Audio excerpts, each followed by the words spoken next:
The steps presented in this tutorial will show you how to log into Canvas, place the safety training tool into your course modules, and begin the process of customizing your safety training profile. First, log into Canvas. Then, choose the academic course or organization for which you want to develop a safety training profile.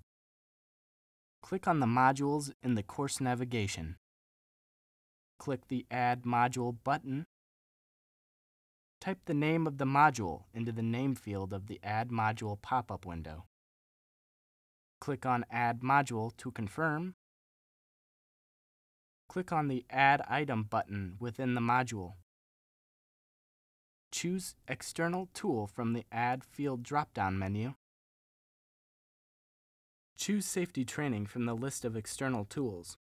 You may choose to edit the title of the tool, choose the level of indent, and choose to load in the new tab. After selecting your preferences, click on Add Item. You may edit your preferences by clicking on the settings icon and choosing Edit. Reference instructions found at My Canvas Teacher at ISU to learn more about module settings not covered in this tutorial. Now that you've added the safety training tool to your Canvas course, click on it to begin customizing your safety training profile using a Manager Training Needs template. Choose the template you would like to use from the Pick Template list. The templates in your list may differ from the ones shown on this example. Complete the information on the Getting Started tab. Use this tab to name your safety training profile. Most people use or include the academic name or course ID as part of the name. The name you choose for your safety training profile will be displayed to your students. You may choose to add a description in the Other Information field. This is an optional section. Choose the tabs you would like to use by clicking on the box next to the tab name.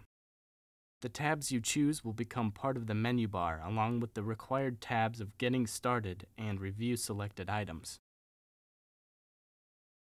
It is up to you to choose which tabs you would like to use when building your safety training profile. Let's briefly review how each tab should be used. The Access Control tab will submit a request to the Centralized Access Control System managed by Facilities Planning and Management.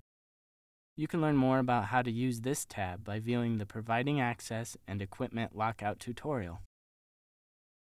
The next group of tabs are designed to help you complete a safety assessment. The Roles tab identifies learning modules and resources based on a few succinct roles. Choose all that apply. The Hazards tab covers types of hazards that may be present, such as chemical, biological, radiological, or physical hazards. The Safety Equipments tab provides you with information about safety equipment that may be present, such as fume hoods, eyewash stations, and personal protective equipment. The Operates Motor Vehicles or Machinery tab will direct you to training and resources covering the use of vehicles. The Special Permits, Licenses, and Procedures tab covers additional information not found under the Hazards tab. The Room-Specific tab is where you'll find training and resources related to a specific room or equipment. You can learn more about how to use these 6 tabs by viewing the Safety Assessment tutorial. Remember to click on Save after you've filled out the information and selected the tabs you would like to use.